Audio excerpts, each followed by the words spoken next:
जहाँ गुरु बने थे द्रोणाचार्य और विद्यार्थी था एकलव्य। ऐसी कथा को समझाना है आज हमारा लक्ष्य। एकलव्य, एकलव्य, एकलव्य।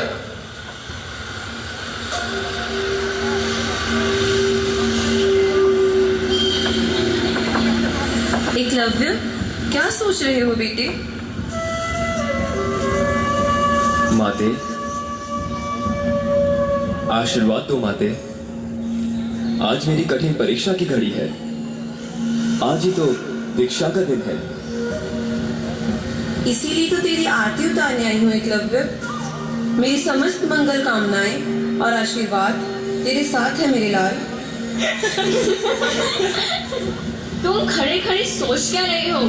छुओ छुओ, माते के चरण छूकर आशीर्वाद प्राप्त करो। आशीर्वाद तो मैं सदा से ही देती आई हूँ। भला आज के दिन में ऐसे आशीर्वाद नहीं दूं, ऐसा भी हो सकता है? सो सब ठीक है, पर माते, इसने अभी तक आपके चरण छुए या नहीं? मेरा बेटा ऐसा नहीं है। आप इसे नहीं जानती माते। मैं इसे अच्छी तरह जानती हूँ और पहचानती भी हूँ। छुआ है बेटी, छुआ है। तब ठीक है, नहीं तो पूर्वा, आज मेरी कठिन परीक्षा की घड़ी है, दीक्षा समावर्तन का दिन है, अग्नि परीक्षा है, इत्यादि इत्यादि। यही ना मैं सब जानती हूँ। तुम कुछ कहने भी दोगी तभी ना कुछ कहूँगा। चुप ही रहो तुम, कहोगे भी क्या? आज मैं अपनी सहेलियों के साथ पूजा का थाल लेकर क्यों आई हूँ? मेरा भी कुछ कर्तव्य होता है कुमार।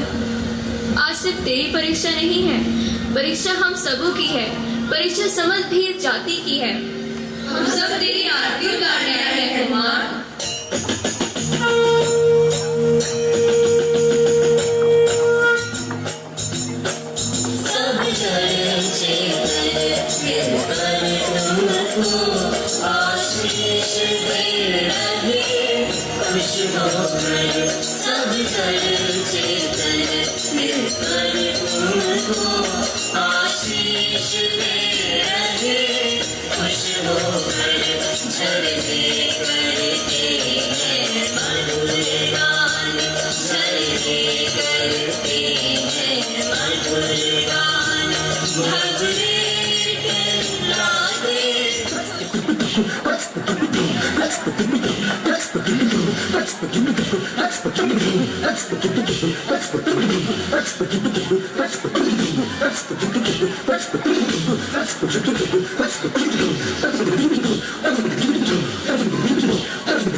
बाण से तात चरण धोए, दूजे बाण से कमल संजोए, तीजे बाण से जल मंगवाया, चौथे से दात को शीश नवाया।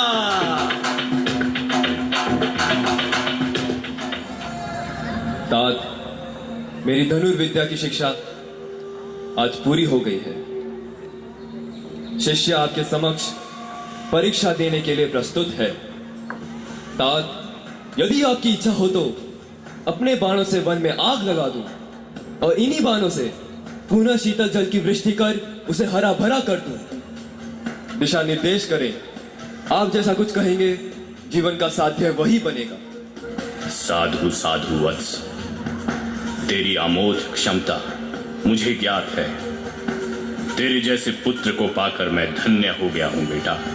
मात्र आप दोनों ही नहीं पितृदेव, हम सब भील वंश सारे वन प्राणी गदगद हो उठे हैं।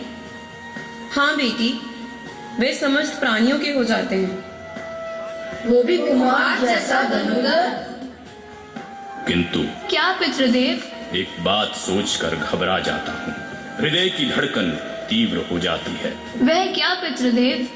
धनुर्विद्या की साधना अत्यंत कठिन है, पर जब साधारण मनुष्य इस विद्याधन को प्राप्त कर लेता है, वो अकुला जाता है, अपनी क्षमता पर इतराने लगता है, अपनी भुजा का उसे दंभ हो जाता है। तब वो प्राण रक्षक के बदले भक्षक का रूप धारण कर लेता है। नहीं नहीं, ऐसा ना कहीं देव, मेरा लाल ऐसा नहीं हो सकता। मेरे कहने का तात्पर्य ये नहीं था। मैं वृद्ध हो चला हूं। अपने ज्ञान और अनुभव की ही तो मैं बात कर रहा था। आप इसे आशीर्वाद दीजिए पितृदेव, इसका मार्गदर्शन करें। तात, आपके इस आदेश को मैं शिरोधार्य करता हूँ। आपके मानवीय आदेशों का मैं अवश्य पालन करने की चेष्टा करूंगा। वत्स, जनहित में ही तेरा तन मन प्राण अर्पित हो। हाँ, एक संकेत तुझे और करता हूं। वत्स, विद्या का अंत नहीं है। धनुर्विद्या का मैं तो केवल अभ्यासी हूं। इस शास्त्र का ज्ञान तो मुझ वनवासी को कण मात्र भी नहीं है। हस्तिनापुर में द्रोणाचार्य नामक एक धनुर्धारी रहते हैं। इस भूमंडल में धनुर्वेद के एकमात्र निष्णात अधिकारी वही हैं। वे चंद्रवंश के राजकुमारों को धनुर्ज्ञान की दिव्य शिक्षा देते हैं। उनके चरणों में मस्तक झुकाने की। कल जो ही प्राचीन नभ में ज्योति कलश छलकेगा, ये एकलव्य अपनी पथ की ओर निश्चय ही अग्रसर होगा। साधु साधु वत्स, वन देवी का आशीर्वाद तेरे साथ है।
धनु कर्म कोई सहज क्रीड़ा नहीं है।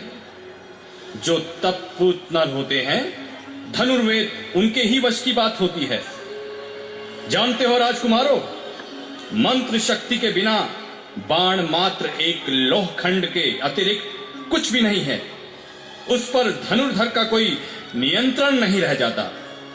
यदि मंत्र की शक्ति देखना चाहते हो तो मैं अभी दिखलाता हूं। शर से बीटिका को कैसे खींचा जा सकता है, सीख लो, सिखलाता हूं। कुछ सीख उठा, कुछ मंत्र फूक, गुरु ने धनुष से यूं छोड़ा, एक दूसरे से उनको कुछ इस तरह से जा जोड़ा। बिंद बीटिका आई ऊपर, चकित रह गए देखकार, फिर जा पहुंचे उच्चासन पर पांडु गुरु द्रोणाचार्य। ये कौतुक मानो एकलव्य के मानस पर यूं छाया, चकित एकलव्य दूर से गुरु समीप चलकर आया। ये सिद्ध धनुर्धर कौन है, जिनके सामने समस्त ज्ञान का शिखर भी तुच्छ दिखलाई दे रहा है? तू इन्हें नहीं जानता। अब तभी तो पूछ रहा हूँ। यही सिद्ध आचार्य द्रोण है, धनुर्वेद के मंत्र शक्ति दाता। अब हम इनसे विशेष ज्ञान प्राप्त कर मंत्र सिद्ध शर का चलाना सीखेंगे। तो यही गुरु द्रोण है, जिनके स्नेह का मैं अभिलाषी हूँ। इनके बारे में पिताश्री ने जो भी कहा था वो सब सच निकला।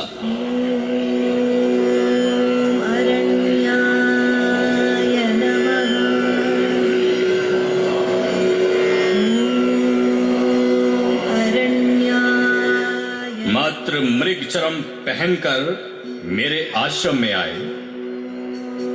इस अनुरागी का नाम क्या है? तेरे आने का क्या प्रयोजन हो सकता है? जो कुछ भी कहना हो शीघ्र कहो। मेरी संध्या वंदन का समय निकट है। मेरा नाम एकलव्य है। मैं गुरुदेव के चरणों की सेवा करने के लिए आया हूँ। मुझे अपना शिष्य बनाकर मुझ पर उपकार करें। गुरुदेव, मैं एक वनवासी हूँ। निश्चल भाव से आपकी सेवा करूंगा। सो तो है, किंतु बिना गोत्र मूल जाने तुझे दीक्षा कैसे दे सकता हूं? अनजाने का तो इस गुरुकुल में प्रवेश भी निषेध है। मुझे तो मेरा मूल गोत्र कुछ भी नहीं ज्ञात। जाति धर्म क्या होता है मैं तो ये भी नहीं जानता। वन में ही जन्मा पला और बढ़ा। मेरे पिता निषादराज हिरण्यधनु है। सुनो वत्स, मुझे दुख है कि मैं तुझे शिष्य नहीं बना पाऊंगा। मेरे आश्रम में निमन कुल वालों को दीक्षा नहीं दी जाती। गुरुदेव, धनुर्वेद की शिक्षा के अधिकारी सिर्फ कुलीन लोग ही हो सकते हैं। ऊंचे कुल वाले ही सर्वोत्तम धनुर्धारी हो सकते हैं। जाओ, अपने घर को वापस लौट जाओ। वन पशुओं पर बाण चलाकर वनवासियों में यश प्रतिष्ठा कमाओ। वत्स, धनुर्वेद साधो ये तेरे वश की बात नहीं है। ये मात्र धनुष और बाण का संयोग नहीं है, ये अत्यंत कठिन साधना है, समझे? ऐसा ना कहे गुरुदेव। शिक्षा की गंगा से सूखे मनुष्य को आप प्लावित होने दें। ये धनुष और बाण समस्त मानव जाति का रक्षा कवच है। मेरी आपसे विनम्र प्रार्थना है गुरुदेव, इसे एकांगी ना बनाए। एकलव्य। हाँ गुरुदेव, धनुर्वेद की इस पगडंडी को राजमहलों से वन प्रांतर में भी जाने दें। तुम मुझे उचित अनुचित का पाठ पढ़ाना चाहते हो? नहीं गुरुदेव, मैं ऐसा दुस्साहस कैसे कर सकता हूँ? गुरुदेव, मुझे अपना शिष्य बना ले। मैं आपसे करुणा और दया की भीख मांगता हूँ। मुझ पर कृपा करें गुरुदेव। एकलव्य, एक बार जो कह दिया, वो टल नहीं सकता। द्रोण के शब्द अविचल होते हैं। मात्र साधना के बल पर शिक्षा पाना चाहते हो तो पा सकते हो। मेधा शक्ति पर यदि तुम्हें इतना ही घमंड है तो तब बल जगाकर ही धनुर्धर बन जाओ और जाओ, मेरी साधना में विघ्न मत डालो। तो मेरा भी संकल्प सुन ले आचार्य। मैं भी वन देवी का पुत्र हूं। अपने निश्चय पर और अचल रहने की परंपरा है। अगर गुरु माना है तो आजीवन गुरु के रूप में पूजा करता रहूंगा। इस भेदे में मात्र आप ही होंगे। मानस पटल पर आपकी मूर्ति चित्रित कर ली है। आप ही साक्षी होंगे मेरी अविराम साधना की।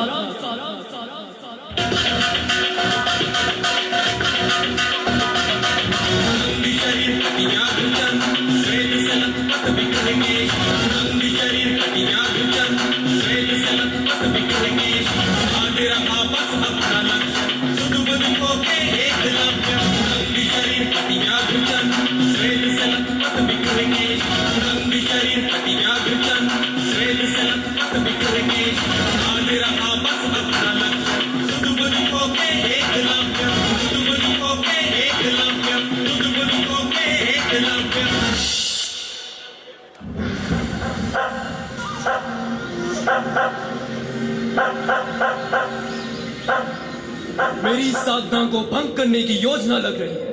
कुमार, वो देखो, श्वान भागता हुआ इधर ही आ रहा है। व्यवधान श्वान मुख से विचलित हो बैठा कुमार। व्यवधान श्वान मुख से विचलित हो बैठा कुमार। श्वान भागना बंद किया, मुख में उसके तीर मार। व्यवधान श्वान मुख से विचलित हो बैठा कुमार। व्यवधान श्वान मुख से विचलित हो बैठा कुमार। श्वान भागना बंद किया, मुख में उसके तीर मार। मुख में उसके तीर मार। मुख में उसके तीर मार।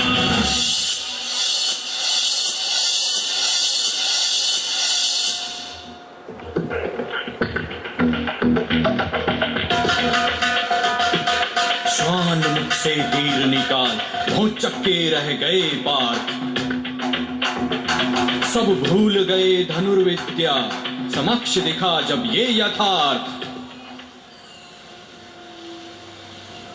आश्चर्य है, श्वान के मुंह में 7 बाण, परंतु श्वान का मुख घायल तक नहीं हुआ। घोर आश्चर्य। सचमुच ये आश्चर्यजनक घटना है।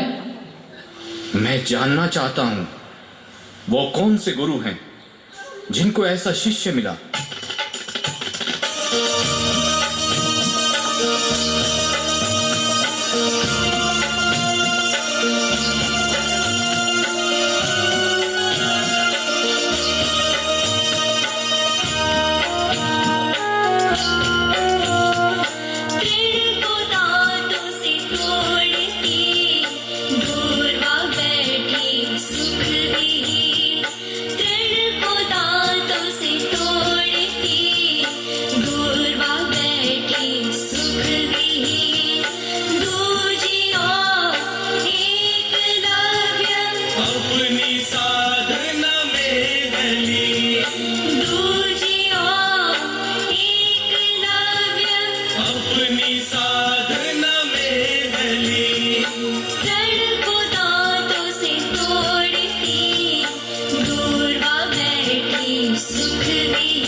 क्षमा करें, साधना के एकांत पुजारी वीर, आपकी तपस्या में व्यवधान डाल रहा हूं, इसके लिए क्षमा चाहता हूं।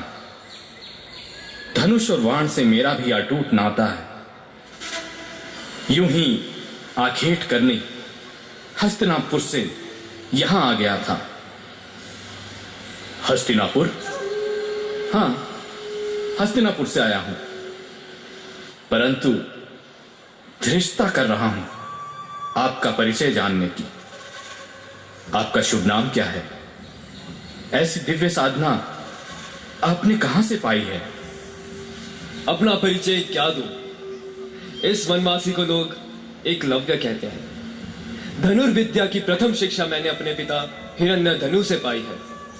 हाँ, मुझे गौरव है कि मैं आचार्य प्रवर द्रोण का शिष्य हूं। उन्हीं के चरणों में आमोद शरों का चलाना सीखा है। कभी कभी तो ऐसी अनुभूति होती है कि उनकी प्रतिमा जाग उठी हो।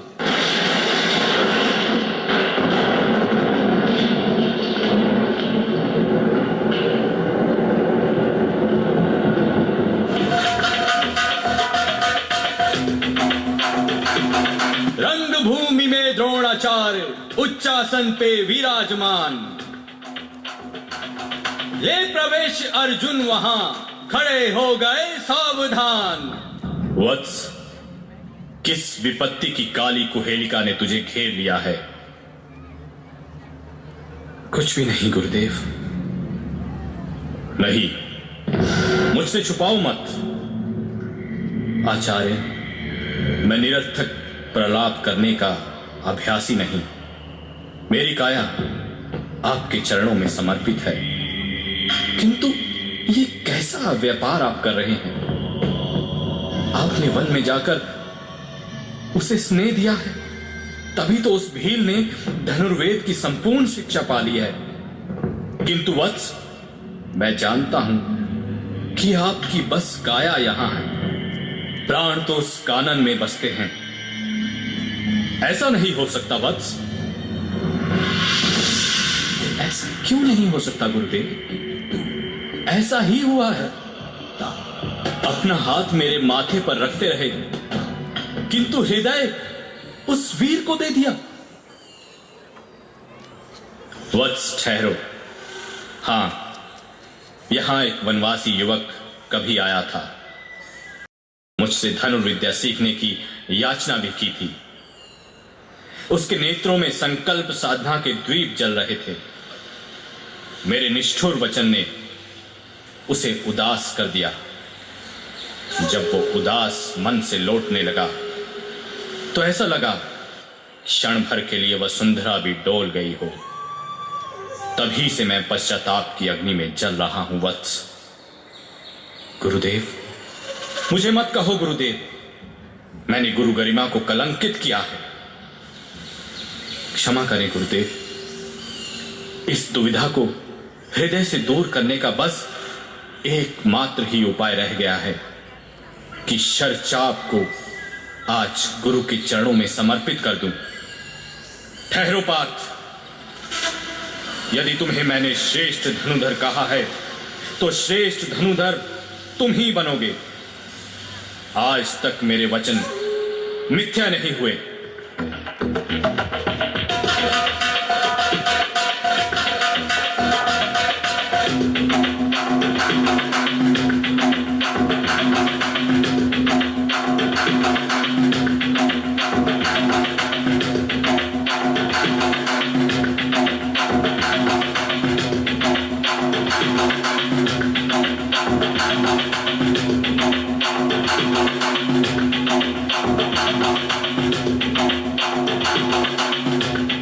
साधु साधु वत्स, मैं दूर से ही तेरे अलौकिक धन कौशल को देख रहा था।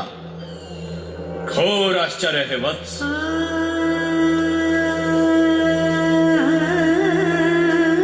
गुरुदेव, ये सच है या मैं किसी स्वर्ग लोक में विचरण कर रहा हूं? तुझ जैसे शिष्य को पाकर आज मैं धन्य हो गया वत्स। तुम्हें मैं आज श्रेष्ठ धनुर्धर घोषित कर रहा हूं। देव, क्या वचन याद नहीं? आपका दिया हुआ वचन मिथ्या हो जाएगा गुरुदेव। जब मुझे गुरु माना है तो दक्षिणा भी अवश्य ही दो। मैं जो चाहूंगा उसे तो तुम दे नहीं पाओगे, इसलिए तुमसे जो हो, जो भी बन पड़े, देकर गुरु ऋण से मुक्त हो जाओ। ऐसा क्या है देव? आप जो चाहें मैं दे सकता हूं। इस दास को मात्र आदेश करें, सब कुछ आपके चरणों में होगा। आपका आशीर्वाद पाने के लिए मेरा मन व्याकुल हो रहा है।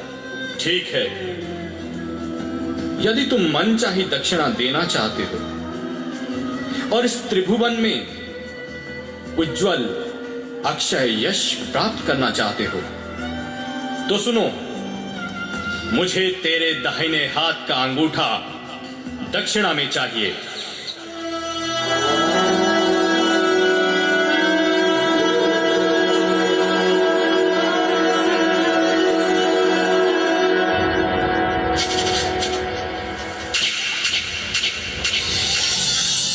शांत शांत ध्रुवा, शांत। अपने क्रोध के संताप से मेरी दीक्षा को कलंकित मत करो। मैंने भील जाति के सम्मान को अपना अंगूठा नहीं दिखलाया, बल्कि अपना अंगूठा काट गुरु चरणों में भेंट कर भील जाति का गौरव बढ़ाया है। गुरु के चरणों में अंगूठा तो क्या, स्वयं को भी न्यौछावर करना पड़े तो मैं समझूंगा ईश्वर मुझ पर प्रसन्न है। ईश्वर मुझ पर प्रसन्न है। ईश्वर मुझ पर प्रसन्न है। वो रात गई, वो बात गई, गए जमाने वो सारे, जब गुरु ज्ञान से करते थे राजमहल में उजियारे। अब सब समान, अवसर समान, अब तीर भी हम ही कमान। अब जागो तुम, ना भागो तुम, कर्तव्य से अपने डर डर के। लिख दो स्वर्णिम गरिमा तुम, विद्यालय में लिख पढ़ के। ना छल प्रपंच, ना भेदभाव, ना रहे राज्य के राजकुमार, जिनकी होती थी गुरुओं पर धन की वर्षा बेशुमार। अब ना तो कोई अर्जुन है और ना ही कोई द्रोण, बदल चुका है गुरुओं का अब तो दृष्टिकोण। जन जन तक पहुंचे शिक्षा अब, है राज्य में ऐसी सुविधाएं। बस कदम बढ़ाना है हमको, चलो चलें हम अपनाएं। अब ना तो कोई अंगूठा कटेगा, ना ही बहेगा हाथ से खून। अब ना ही कोई दुर्वा होगी, ना आंख से गिरेगी अश्रु बूंद। सच्ची लगन और मेहनत से हम सब पाएंगे अपने लक्ष्य। एक दिन इतिहास के पन्नों में हम बन जाएंगे Eklavya.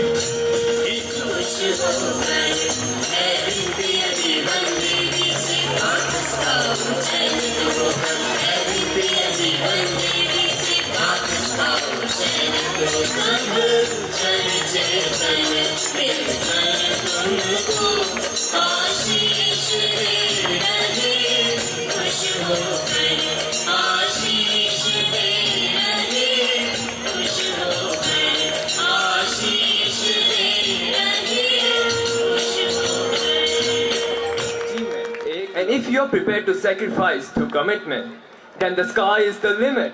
He had a vision and lived to make it a reality. The story carries an important message. Chase excellence and success will follow.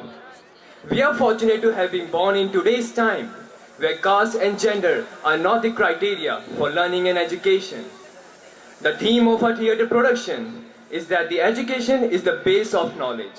Like air and light, education should be free, and it should be available to all immortal of caste and strata.